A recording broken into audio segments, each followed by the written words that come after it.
Hello, flat earthers of the world. There's a lot of controversies regarding solar eclipse on August 21st, 2017 that leads to the ultimate question, is the heliocentric model correct or wrong? In this short video, collaborating with Sugianto Sulistiono, a professional doctorate majoring in computer physics, and Najwa Azahra, a medical doctor, founder of Indonesian Flat Earth Community, we will use all scientific data to study the Great American Eclipse. The conclusions are quite devastating. The speed is deceiving, the angle is wrong, the path is impossible, and the moon's diameter is wrong. Satellite, minus 10. Twilight. I feel the moon pulling me away.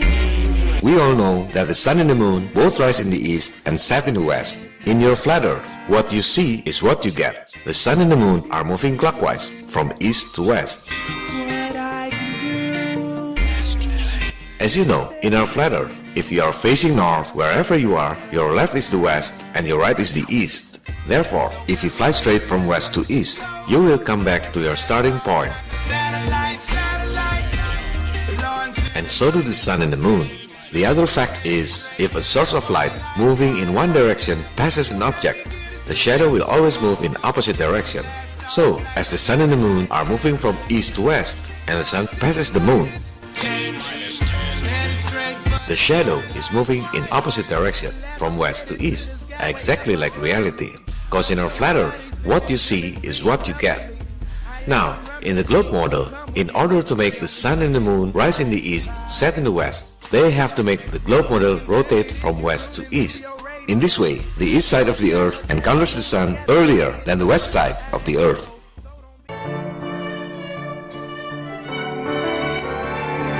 Most of the time, the globe model can accommodate almost everything from flat earth reality, projected in different shapes, different sizes, different distances, and different speeds. It's only mathematical assumptions. They calculated one by one, gradually and individually within thousands of years. It's all started 2,300 years ago when Aristarchus calculated the size and distance of the moon using eclipses based on assumptions if the earth was a ball. From that assumptions, he calculated the size and distance of the sun. Then people adapted his method and assumptions to calculate the whole solar system, then the whole galaxy, and so on and so on. Assumptions upon assumptions. But sometimes, when a bunch of mathematical assumptions mix together to explain rare cases like solar eclipse, they just don't add up.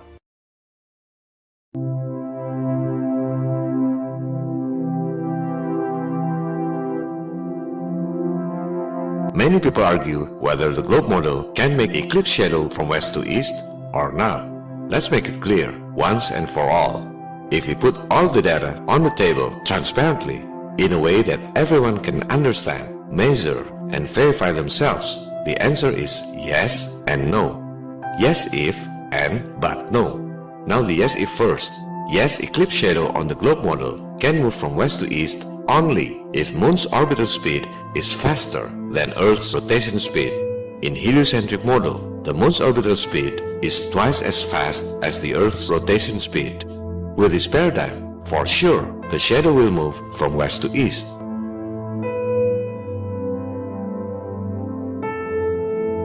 Let's make a model to make it easier to understand. The distance is not to scale. The moon should be 30 Earth diameter away.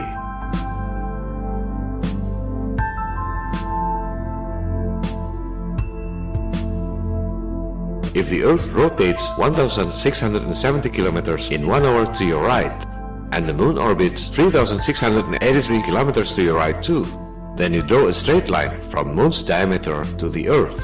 You will see the moon's line is farther than the Earth's line.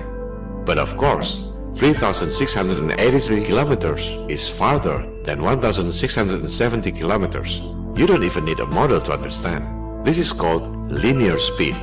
In this way, the eclipse shadow moves from west to east because the moon is faster than the Earth. It's mathematically correct based on that assumptions and paradigm.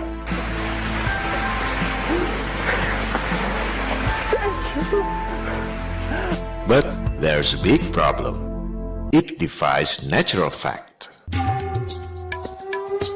If the moon is faster than the Earth's rotation, you would see the moon is setting to the east, the opposite of reality. Let's use mooncalc.org to make it easier. Find a place that has 90-degree elevation of the moon. Imagine the Earth is moving 1,670 km per hour, west to east to your right, and the moon is moving 3,683 km per hour to the same direction.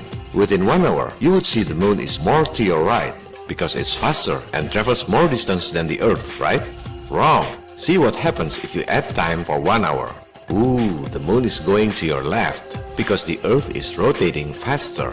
How come 1,670 km per hour travels faster than 3,683 km per hour? It's because the distance traveled by the moon is 60 times longer than Earth's circumference. Now we're talking about the other kind of speed, the angular speed. Take bicycle wheel as an example of angular speed. The farthest part from the axis, the tire is moving faster than the axis, but actually it's the same angular speed. The farther from the axis, the faster it moves, but actually the same angular speed. Now, the Earth is rotating 360 degrees in 24 hours. It means 15 degrees per hour. If the Earth is moving 15 degrees counterclockwise to your right, and according to heliocentrism, the Sun is at rest, then you will see the Sun appears to be setting 15 degrees to your left. That's the angular speed of the Sun due to Earth's rotation, okay? While the Moon is orbiting the Earth 360 degrees in 29.5 days. Some people like to say 27.3 days, sidereal month, the Moon's position with respect to the stars. It's irrelevant, for we are counting the Moon's position with respect to the Earth, nothing to do with the stars. So we have to use synodic month, average 29.5 days.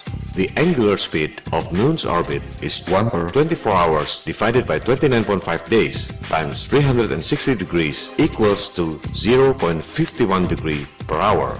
That means when the Earth in an hour is rotating 15 degrees to your right, making the Sun appears to be setting to your left 15 degrees, the Moon is moving 0.51 degree to your right. That makes the Moon appears to be slower than the Earth's rotation. Let's go back to mooncalc.org. The Moon's elevation angle is 90 degrees. Then change the time to 1 hour later. Now you see the elevation is subtracted to 75.81 degree. 75 degree because the Earth is rotating 15 degree from previous 90 degree elevation. 0.81 degree is the Moon's traveling distance in 1 hour. Mooncalc is using different moon distance on that day. Or perhaps they're using sidereal month. It's all mathematical assumptions. They don't even look to the sky. The Moon moves 0.5 degree against the Earth moves 15 degrees per hour. With these assumptions and paradigm, for sure, the eclipse shadow moves from east to west, the opposite of reality.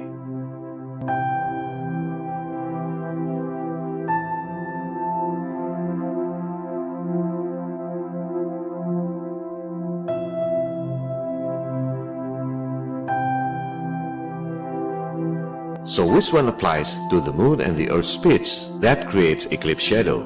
Linear speed or angular speed? They will say it's the linear speed that matters. The Moon is orbiting about twice as fast as the Earth is spinning. So if we're looking down on the Earth and we're at the Moon, we see the Earth spinning, but the Moon is moving faster. Wrong. Even if you're at the Moon, in 1 hour, you would see the Earth is setting 0.51 degree to your left, while it's rotating 15 degrees to your right. Even if you're looking from the Moon, the Earth's rotation is still faster. That means eclipse shadow in the globe model goes from east to west, the opposite of reality. Perhaps other people would say, oh, the Moon is slower than the Earth, but the shadow moves faster. That makes the shadow moves from west to east. Well, this sounds plausible in theory, but if you put the data, it's not correct. The Sun is 400 times bigger than the Moon. The Moon's traveling distance for 5 hours is just like a dot to the heliocentric Sun. If the Moon moves in 5 hours, 18,415 kilometers, it only makes 0.006989959 degree difference. If the Moon moves 18,415 kilometers to the right side of the Sun, The shadow's distance on Earth is 18,460 kilometers, almost the same with the distance traveled by the Moon. Science says eclipse shadow moves at the same speed with the Moon, and the eclipse shadow path is the same length with the distance traveled by the Moon. So, if someone says the Moon is slower than the Earth but the shadow moves faster to make shadow from west to east, it's debunked by their own science. Another possibility, other people would say the Earth is also orbiting the Sun. That makes the shadow moves from west to east. Again, a plausible theory if you don't do the math. How come the Earth that's rotating 1,670 kilometers to your right and the Moon is 384,000 kilometers away, orbiting the Earth at 3,683 kilometers per hour, and the Sun is 149.6 million kilometers from the Earth, while the Earth is orbiting the Sun at 110,000 kilometers per hour. It's almost 100 times faster than the speed of sound. Plus, the Sun is also moving at 72,000 kilometers per hour, almost 60 times faster than the speed of sound, can create eclipse shadow 18,415 kilometers on Earth within 5 hours. Do the math, do it yourself. They never include the Earth's orbit in calculating eclipses because they assume the Moon is always attached with the Earth wherever it goes. In most solar system animations that you usually see, the Sun is at rest. This is heliocentric. The Sun is the center of the universe. But later, they knew it's impossible. They say the Sun is also moving at 72,000 kilometers per hour across the space. Another mathematical assumptions on paper without experiment. They never put them all together when calculating eclipses. This is very important information. Most people think that NASA can predict eclipses accurately, that they have very advanced knowledge. Therefore, it proves that heliocentric is true. Unfortunately, that's not the case. All eclipse predictions provided by NASA, including this 5,000 years of eclipses, are using Saros cycle invented by ancient Babylonians thousands of years ago. Both solar and lunar eclipses are so predictable because they always repeat in a cycle of 18 years, 11 days and 8 hours. It's called Saros cycle and it has nothing to do with heliocentric. Ancient Babylonians believed the Earth is flat, the Sun and the Moon are revolving around the Earth, and so do the stars and other celestial bodies. They didn't calculate the distances, sizes and speeds based on false assumptions and speculations like heliocentric teachings. They simply observed the sky and took whatever it is. With that paradigm, they can predict eclipses accurately. Such predictions are impossible to be done using heliocentric model. In its 5 millennium catalog of solar and lunar eclipses, NASA wrote that all eclipse calculations are by Fred Espenat, a retired NASA's employee. NASA never calculated and predicted eclipses using heliocentric model. They simply hired the best Saros researcher, their retired employee, Fred Espenat, to calculate and predict eclipses using ancient Babylonians method that has nothing to do with heliocentric. NASA even wrote that Fred Espenat is responsible for the accuracy of those 5,000 years catalog of eclipses.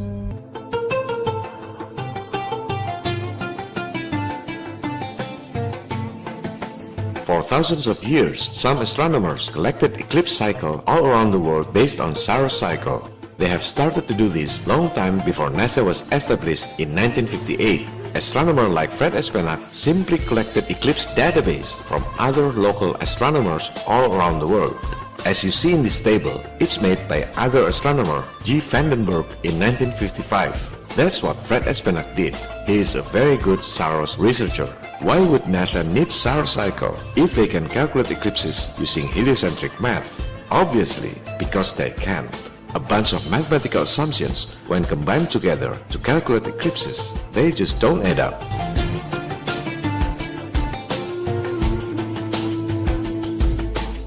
There's an interesting review from Matt Parker from Stand Up Math's channel. He's the only person who got prestigious title as London Mathematical Society popular lecturer, a very smart and articulative mathematician. Here's what he said about predicting eclipses using heliocentric math. and so I'm going to show you the mathematics behind how we can predict when they're going to happen. We can do the calculations on the elliptical orbit of the moon as the Earth goes around the sun, and we can calculate how often the moon goes between the sun and the Earth. Unfortunately, it's not that simple. It is a wonder we have eclipses at all. But then, out of all this chaos, another cosmic coincidence steps forward to save the day. It's called the Salam cycle, and it allows us to predict when eclipses are going to happen in the reasonably near future. Some thickheads still don't understand why NASA uses Salam cycle to predict eclipses. They say there are a lot of software predicting eclipses using heliocentric math. You can download free software like Stellarium. It can predict eclipses. Well, if a free software can predict eclipses with heliocentric model, then why NASA, with $19 billion budget per year, can predict eclipses using heliocentric model? Which one makes more sense to you? All astronomy software are using Eclipse database from NASA. It's not the other way around. After NASA published this 5 millennium catalog of solar and lunar eclipses, people use the database to make animation using whatever model they want. Just put one eclipse time to another. The software will automatically adjust to make those two eclipses happen as programmed. It's not the other way around. After you get Eclipse database, you can make animation with square Earth if you like. You can put whatever distance, whatever size. The software will adjust in accordance to the eclipse dates. Some thickheads even try to run from reality by saying NASA provides a software in its website to predict eclipses. Look at this database used by NASA. 5,000 years catalog of solar eclipse database. You can choose what year, what eclipse type, duration, and oops, it's Salam cycle, not heliocentric math.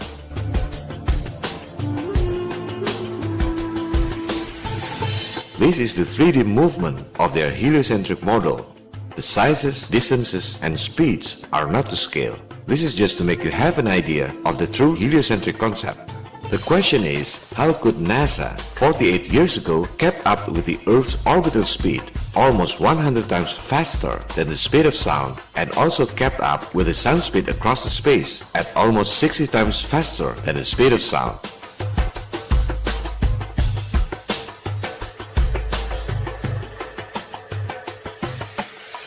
That's just a warming up. In the next section, you will see scientific facts based on official data that Eclipse in the globe model is a real fantasy. Scientific data that everybody can verify and do experiment themselves as referred to as scientific method.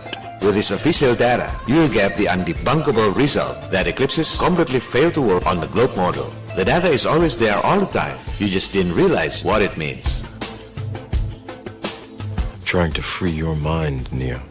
But I can only show you the door. You're the one that has to walk through it. Stay tuned.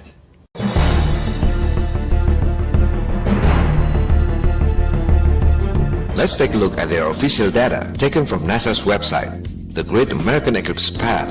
NASA also provides external link for more details. This is a picture that destroys globe model if you understand what it means. First, let's find out the eclipse duration that began at the far west and ended at the far east. We're not looking for eclipse beginning and ending in one location, as there are so many locations. What we're looking is the beginning and ending of the whole eclipse happened on that day. You just click the path and they give you complete information. See the start of partial eclipse, it's 1555 UTC. Then the end of partial eclipse, 2055 UTC. Now we have credible data that total eclipse duration is 5 hours. Secondly, how far is that eclipse length? Take a look at the longitude. It started at 171.2 degree west and ended at 27.4 degree west. The eclipse length longitude is 143.7 degrees. Do you realize how far is 143.7 degrees in a globe? Let's copy-paste some coordinates from the eclipse site to Google Maps to measure the approximate distance. It's around 40,000 kilometers. Now, apply it to the globe map. See, the eclipse distance, 143.7 degrees, is already 40% of the Earth's circumference. So, within 5 hours of eclipse, out of 24 hours a day, or around 20% of the day, somehow, miraculously, the shadow length covers 40% of the globe. Let's make a scale model now to understand that eclipse length of 143.7 degrees is mathematically and geometrically impossible.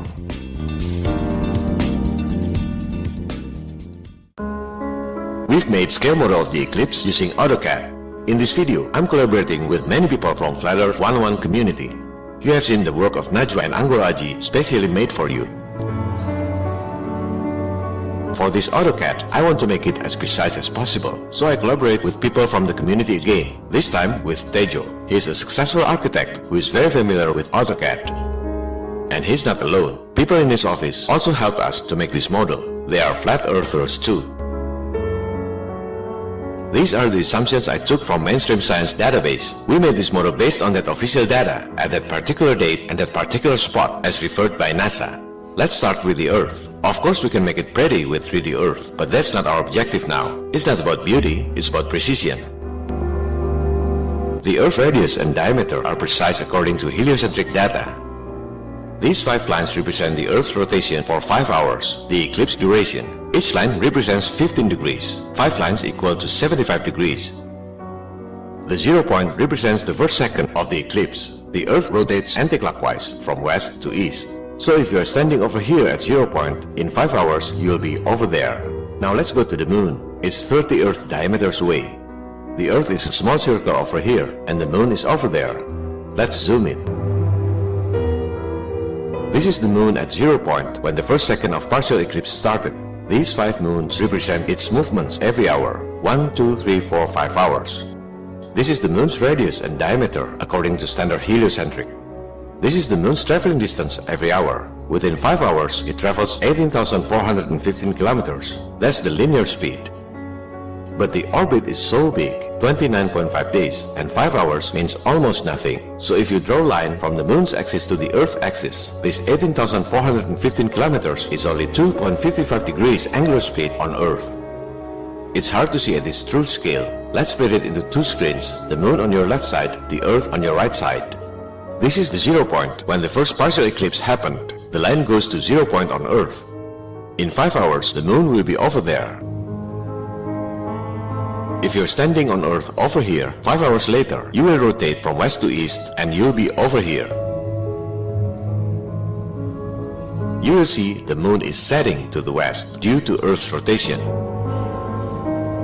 Exactly like you've seen at mooncalc, you add time, the moon goes to the west. And the elevation angle is subtracted from 90 degree to around 75 degree in 1 hour. For 5 hours, it would be around 18 degrees near the horizon, almost setting. This is the proof that it's the angular speed that applies. What about the linear speed? After 5 hours, the moon's position is over here. We draw straight linear lines from the moon. Where do the lines fall on Earth? Man, it's far outside the Earth. Theoretically, linear speed is wrong. After 5 hours, you will see the moon is setting to the west. In reality, you don't see the moon is over here, like it's setting to your east. The moon is over there, near the horizon, setting in the west. The funny thing is, even though the moon is over here, setting in the east, the shadow will fall outside the Earth. If you use angular speed, eclipse shadow moves from east to west, the opposite of reality. If you're using linear speed, the moon sets in the east, and the shadow falls outside the Earth after a few hours. Any which way, they're wrong. It really doesn't work on the globe model.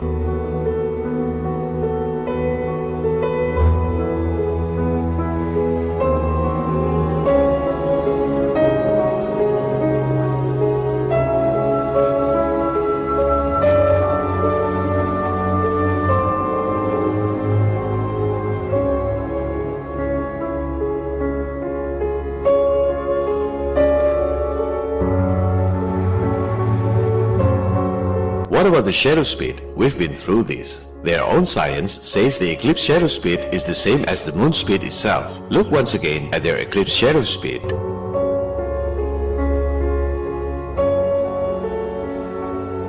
The shadow is never faster than the moon speed. The shadow knows.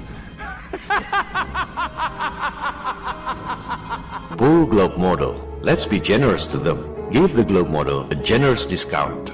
Let's start not from 90-degree elevation, but instead from 0 degree like we have solar eclipse at 6 a.m. in the morning. You can't even see the sun at horizon level. Then you have 5 hours eclipse. And still, if using linear speed, the shadow goes outside the Earth. Do you know why it fails? Because you can't get 5 hours eclipse on the globe model. The moon would travel 18,415 kilometers, while the Earth's diameter is only 12,742 kilometers. That would make the moon half Earth outside the Earth. This is real fantasy, folks. Congratulations. Based on their official data, you just found a fatal error on the globe model.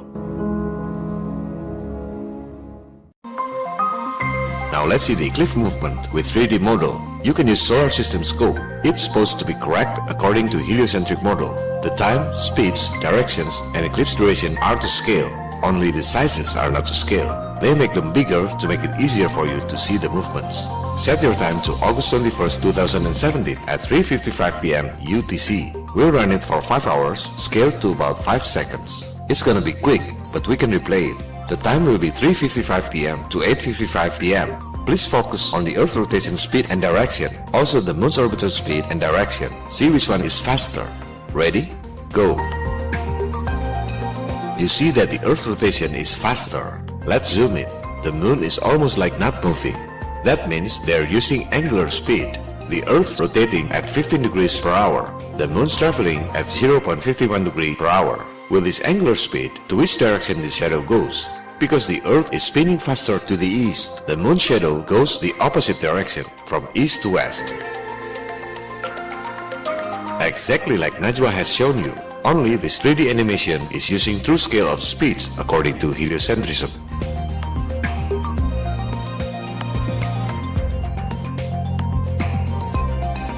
But don't trust CGI cartoons. Let's make a real-life model now. This time, I collaborate with Pupu. He's a technical engineer and a very diligent researcher. He made our previous AutoCAD scale model into real-life model. This is the Earth and the Moon's model to scale. This is the Moon's traveling distance in 5 hours. And this is the Earth's rotation in 5 hours too.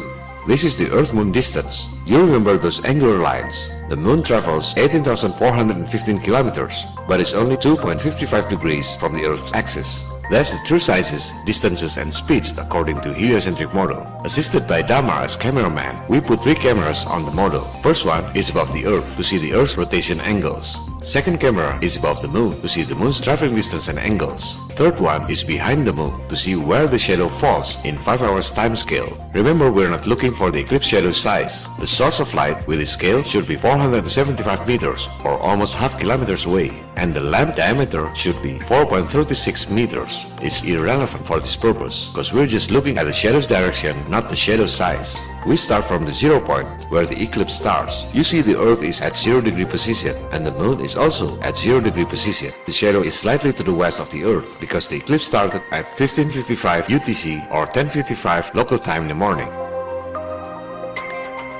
If you stand on that shadow point on Earth, you would see the Moon is slightly to the east where the Moon rises as appears on Earth. Now the Earth rotates for 15 degrees. The Moon is moving 3,683 kilometers, but only 0.51 degree from the Earth's axis. See where the shadow falls. Oops, it's not angular speed, but linear speed. This is a disaster for the globe model. Yes, it means the shadow moves from west to east, but it means the Moon is setting to the east, and within 3 hours, the shadow will go outside the Earth. Second hour. Third hour. You see the shadow already falls outside the Earth. Fourth hour. It's more than the Earth diameter. This is the fifth hour. The shadow goes half Earth outside the Earth. How can heliocentrism predict eclipses if the maths don't even add up for one eclipse? No wonder NASA still use ancient Babylonian solar cycle.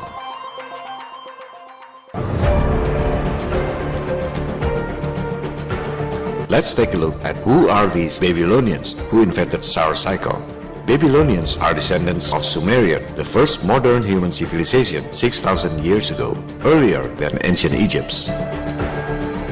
is located in Mesopotamia, or modern-day Syria and Iraq, the birthplace of Abraham, the father of three religions, Hebrew, Christian, and Islam.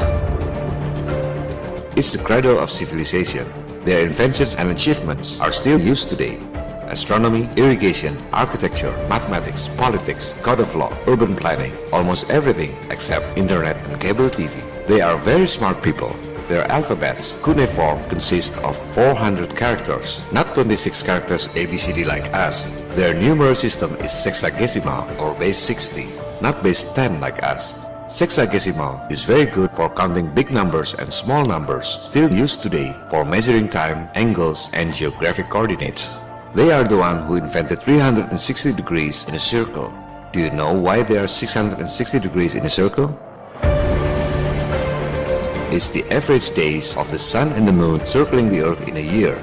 The sun is circling the earth in 365.2425 days, and the moon is circling the earth in 354.3829 days. Add those numbers, you will get 719.61 days. So the average of lunar and solar days in a year is 359.8 days, rounding to 360 days. That's where the Babylonians got the idea of 360 degrees in a circle and got sexagesimal numeric system base 60. It's really natural science.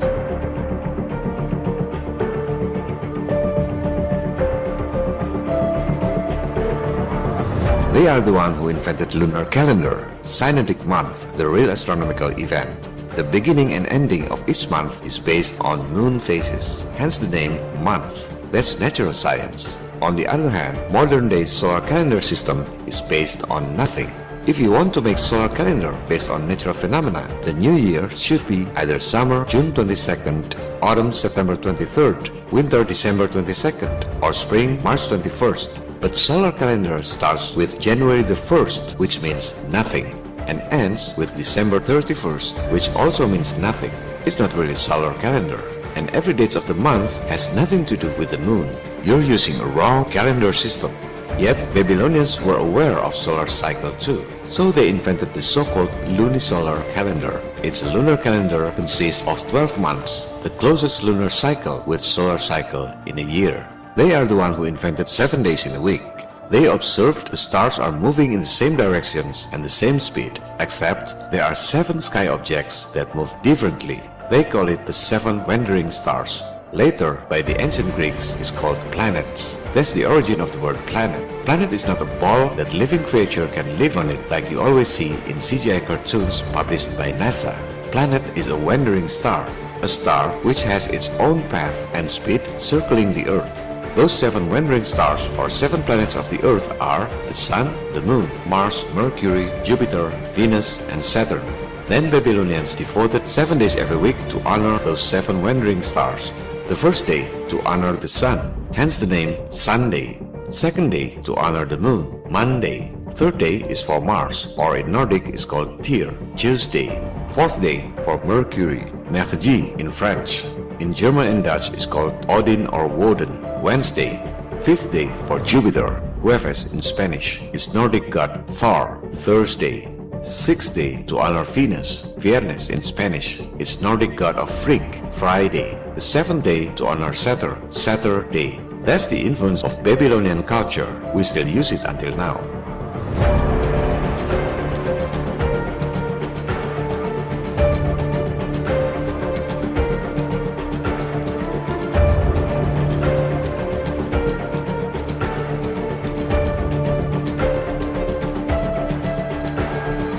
Babylonians are the ones who invented the concept of clock, the sundial. Then they divided a day by 12 hours daytime and 12 hours nighttime. Where did they get the number 12? Of course, it's the 12 zodiac constellations in a year, and it takes 12 lunar cycles or months for the sun to return to its original position. Like every other celestial body circling the Earth in a certain cycle, Babylonians observed that solar and lunar eclipses happen in a cycle of 18 years, 11 days and 8 hours. That's the only way to predict eclipses. Nothing to do with heliocentric speeds and distances. Babylonians were using lunar calendar. They knew that solar eclipses always happen in new moon and lunar eclipses always happen in full moon. They knew well that during solar eclipses, the moon's position is at the nearest point to the sun. Yet, they never thought it's the moon that eclipsing the sun. This is very interesting. Since kids, we've been told and educated in schools that solar eclipses are caused by the moon, and moon eclipses are caused by the ball Earth shadow. A theory without any single proof, but taught in schools like a fact. Babylonians, however, observed the sky much more often and more careful than us. They didn't have internet and cable TV or social media to chat. They had the luxury of time to live in harmony with nature. Why didn't they think it's the moon that eclipsing the sun? First, because they knew there are so many unseen celestial bodies in the sky.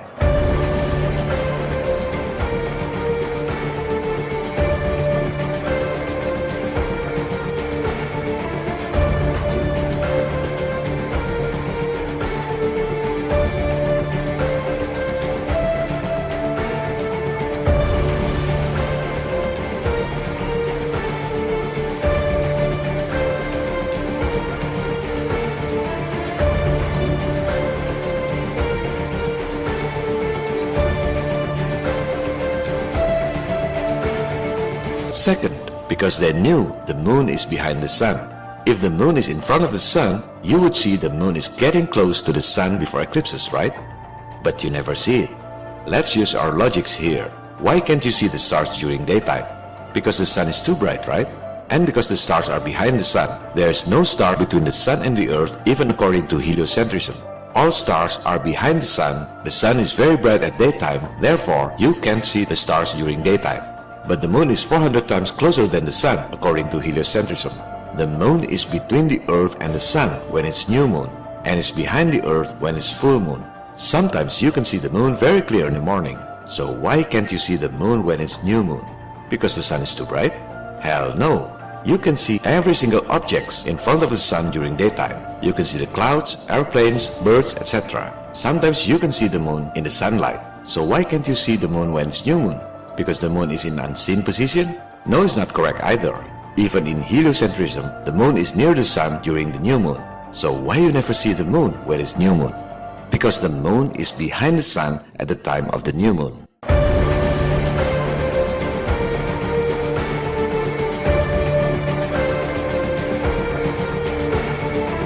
Third, Babylonians who invented solar cycle never thought the sun is eclipsed by the moon because they knew the moon's body can't eclipse the sun.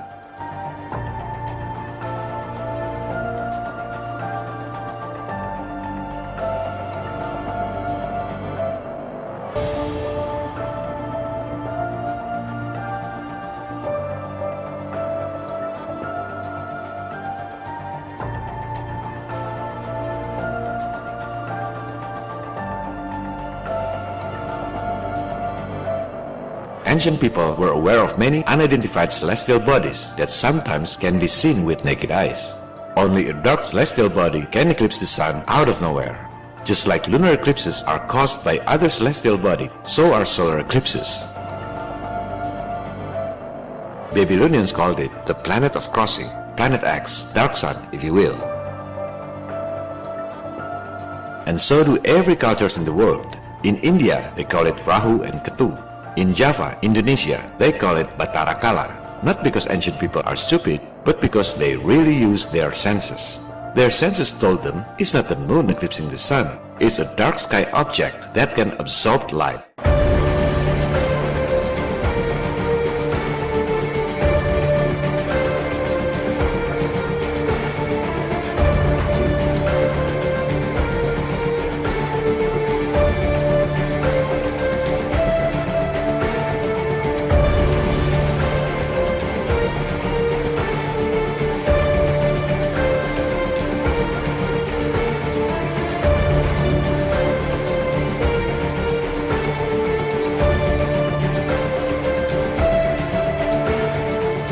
And it's not the Earth's shadow that eclipsed the moon either. It's a similar dark sky object. And you know what? They didn't just make theories. They calculated the cycle of these dark objects, so accurate we still use today, solar cycle.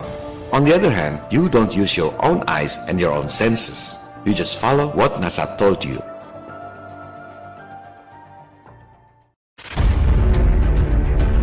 This is just to open your mind. The world is not like they told you. there are so many anomalies in eclipses. You can study the shadow using real-life scale model. I've tried with Pupung. We're using real sunlight, no question about brightness, lumens, and so on.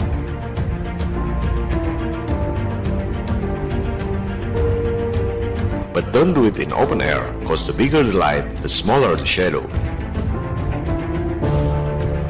In total solar eclipses, the source of light should be the same with the object that eclipses it. Using scale model, for a 10 centimeters Earth, you have to use a 2.92 meters of pipe. This is very important to make the source of light to scale. The result is quite devastating. The shadow is about 16 times bigger than it should be.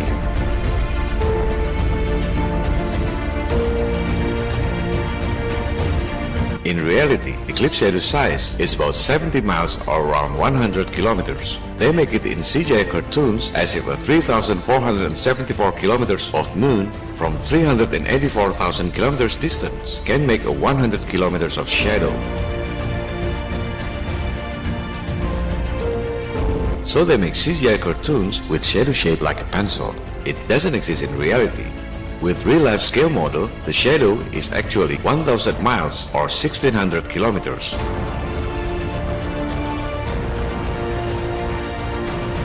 With a globe model, eclipse shadow would cover the whole Kalimantan island. Unbelievable!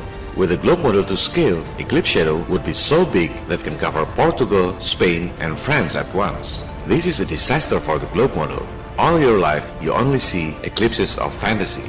On the other hand, in the flat earth model, the diameters of the sun, the moon, or whatever object eclipsing the sun is about 32 miles or around 60 kilometers. If you don't like mathematics, you can use AutoCAD, a neutral software for professionals. You can verify by yourself from 5,000 kilometer height. They will make shadow size exactly like reality.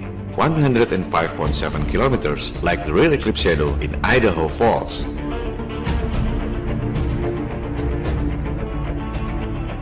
Look at the eclipse shadow speed. Umbra velocity is 1,874 miles per hour or 3,015 kilometers per hour. Their science says eclipse shadow speed is the same as the moon speed because heliocentric sun is 400 times bigger than the moon. So 5 hours movement of the moon means nothing. Only makes 0.006989959 degree difference. If you like mathematics, you can verify yourself. Therefore, they say that the eclipse shadow moves at the same speed as the moon itself. It's mathematically correct with that assumptions, but it doesn't fit with reality.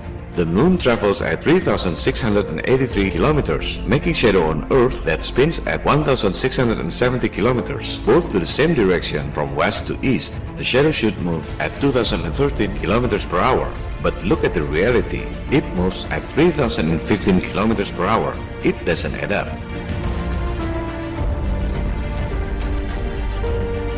You can also study the eclipse pattern. How can the Earth, the Sun, and the Moon creating such zigzag pattern? Look carefully. The path even goes slightly below Earth curvature. As NASA wrote in its official data, is a geocentric coordinate. What does it mean?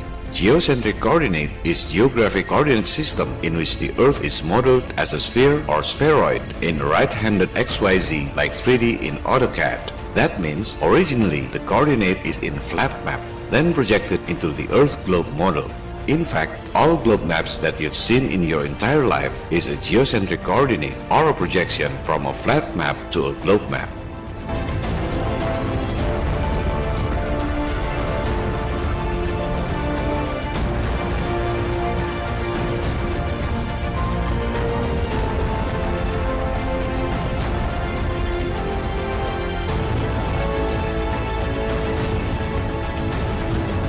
Last but certainly not least is the one that we have discussed.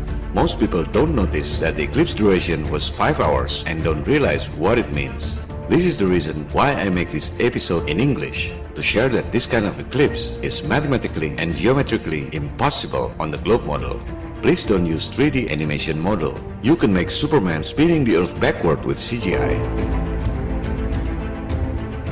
Please use real-life scale model. The shadow will go outside the globe after 3 hours. You can take it from here and bring it to another level.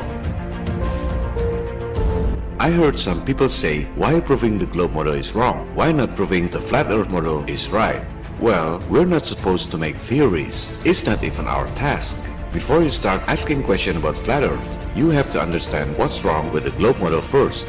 Like wise men say, if it ain't broke, don't fix it. But the bigger question is, why is it important to you?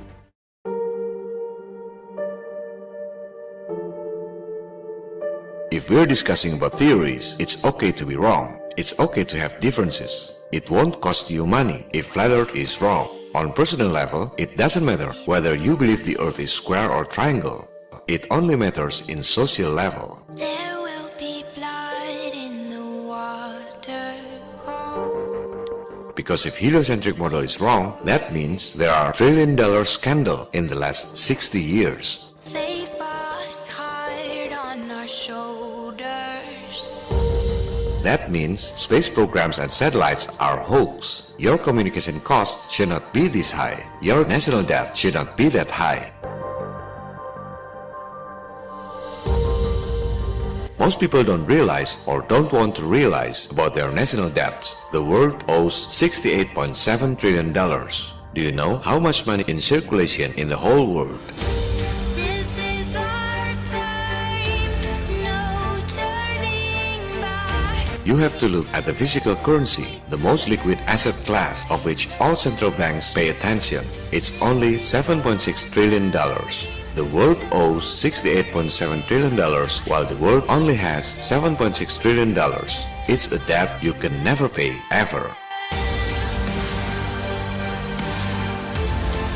To whom the world owes that much? 99% people in the world owes to the 1% population, the global elites. If you still don't believe the global elites exist, you better listen to the Minister of Finance of Indonesia, a very smart and charming lady, former managing director of the World Bank Group.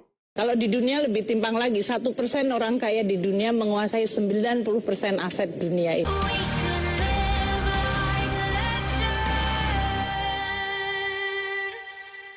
How come a very small group of people can make the others owe to them without even knowing it? Because they have rigged the systems to benefit themselves at the expense of most people on Earth. The greatest trick the devil ever pulled was convincing the world he didn't exist.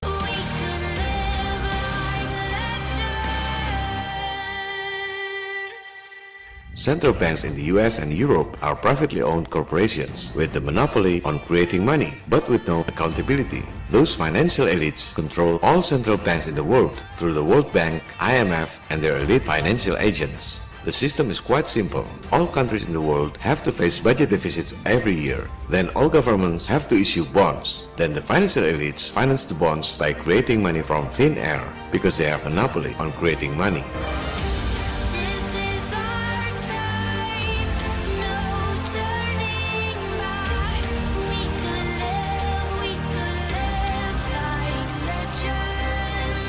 Then all governments collect taxes from the people to pay the interest. Next year, all governments face deficit again, and the never-ending cycle continues. The global elites have to create deficits in all national budgets. The biggest four deficit makers are wars, terrorism, financial crisis bailouts, and space program hoax, including satellite hoax. Those are the parasites that eat your stomach from the inside. That's what you have to pay from your taxes. Globe Earth hoax is the weakest link in their systems. You hit it right, the whole system will collapse.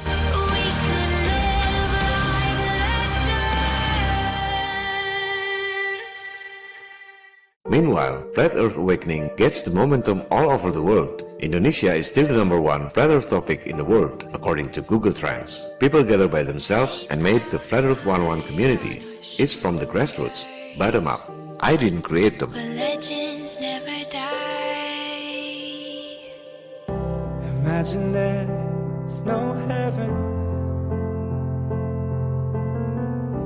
On September 23rd, when the sun has its culmination at the equator in Pontianak, Indonesia, Flat Earth 101 community in all 34 provinces made a national movement to measure the sun distance in different locations. People from neighboring countries, Singapore, Malaysia, and Australia also participated in this event. Imagine all the people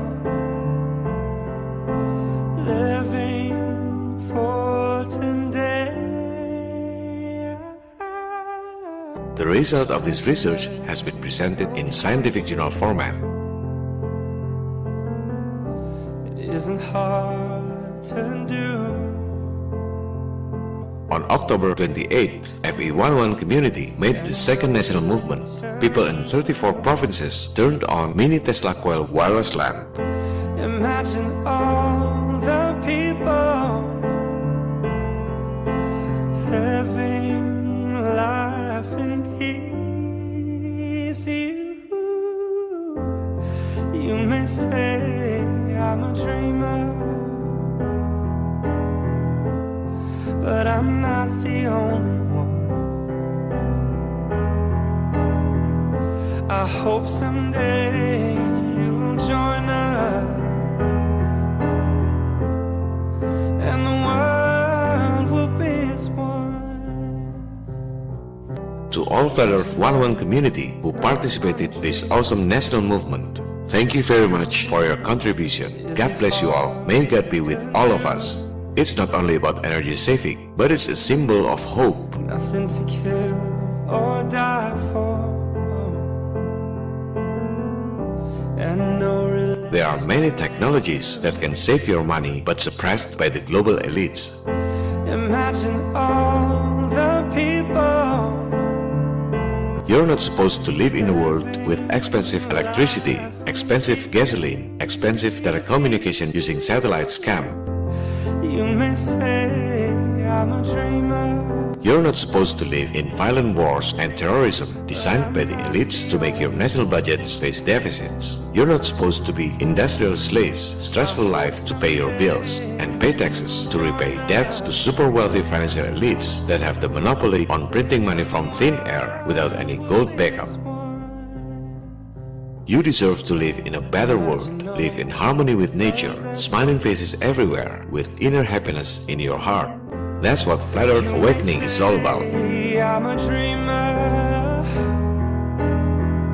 See you in the next episode. Feel free to give your thoughts on the polls. Should I make next episode in English with Indonesian subtitle like this, or in Indonesian with English subtitle, or just in Indonesian without English translation? Thanks for watching this channel. This is John Connor. If you're listening to this, you are the resistance. Salam People Power. And the world